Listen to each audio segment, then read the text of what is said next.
Hey, what's going on, guys? Somebody's Gun here, and today we're going to be talking about the best warm-ups for controller players in Chapter 3. Now, we're going to go over 3 different maps, and you're going to be able to use any combination of them. Plus, I'll talk about some other ways to warm up that are not exclusively included in this video. So I hope you enjoy it. If you do, make sure to like and subscribe. Let's get right to it. The first creative map is going to be an in-game aim trainer. This is Skavooks by Donwozi, and he does a great job at providing multiple different scenarios for you to practice. You can see the code on the screen, or it's also down below in the description, as with every map that I put in this video. So in this map, essentially all you're doing is a number of different aim trainers. This is meant to almost be exactly like scavx in the game of Fortnite. So what you can do here is you pick your different scenarios that you want to play. You can pick your weapons. Donwozi's been able to update it so it has the newest weapons, so feel free to use old weapons if you want, but I don't really know why you would do that.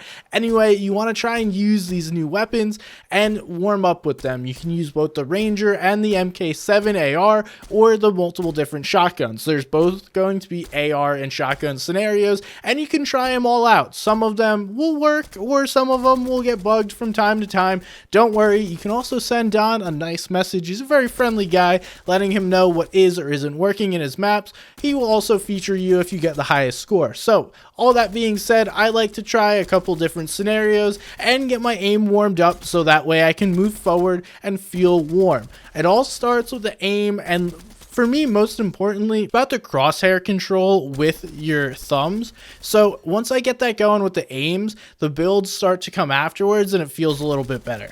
Next up is Teadoh's Chapter 3 map, and the really cool thing about this map is it literally has everything you need. Essentially, this could be the only warm-up map that you use, but I like to use a couple different ones. Props to Teadoh for putting this map together, because it is actually one of the best maps that I've ever seen as far as an all-inclusive warm-up map. We can see there's everything from edit courses to tunneling to shooting to tracking and even realistic fights, all done within his map.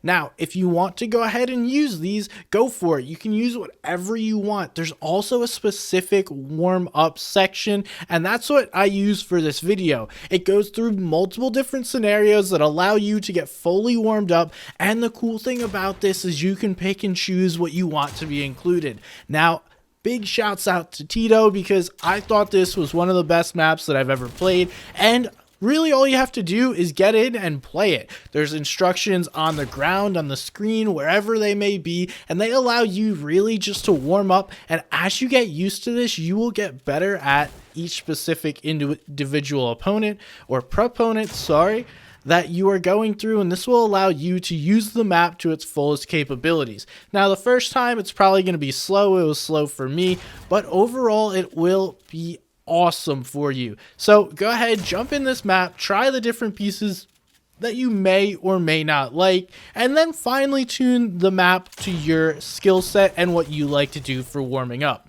Last and certainly not least is everyone's favorite 1v1 map, or at least it's my favorite 1v1 map, is Finest Realistic 1v1. Now, he's created these, and one of the coolest parts about it is you get to choose the loadout that you want. Granted, you get a vote on it, so if your opponent chooses something else, they may or may not get their choice. But the cool thing is it has a priority to go from default, which is the current loot pool, all the way to your regular box fight loot.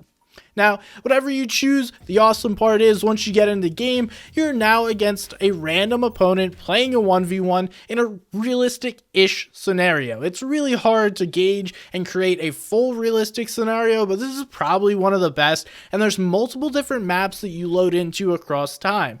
And I absolutely love this to warm up, because it allows you not only to get used to warming up, but it's going to force you to use different weapons. You're going to be able to play multiple different opponents quickly in different situations, and say worst case scenario your opponent leaves, you can just jump right back in and go ahead find a new opponent. Honestly, you find people in this map that are absolutely cracked, and there's some people that are kind of terrible. So you get a wide range of opponents, and this is really good for warming up. It's also good for improvement if you're able to find better people to consistently play against. Now, That's exactly what you want to be doing while warming up, is challenging yourself. It's a part of getting back into the rhythm, and then part of it's getting into a groove and really starting to feel and play well. One of the cooler parts about this map is it allows you to play and understand how to counter opponents rather than just play one fight and then move on. You start to get a feel for opponents, feel them out, find their weaknesses, find their strengths, and then build a plan to fight against that. I think it's helped me a lot as an overall fighter, learning to fight against different techniques and styles, so I hope you guys enjoy this one. So, 3 other maps that I said I would mention are 3 different kinds of zone wars that you can check out. There's a 32-player zone wars by Droia, there is a 50-man zone wars by Dan7, and then there's your old school classic random spawn as well as across different terrain Chapter 3 zone wars with new weapons created by D7 Studios. All these really well simulate the end games, and it allows you to get used to that fast-paced style that is Fortnite. So I hope you guys enjoyed the video. If you did, make sure to like and subscribe. I appreciate you watching. My name is Somebody's Gun, and I will see you next time.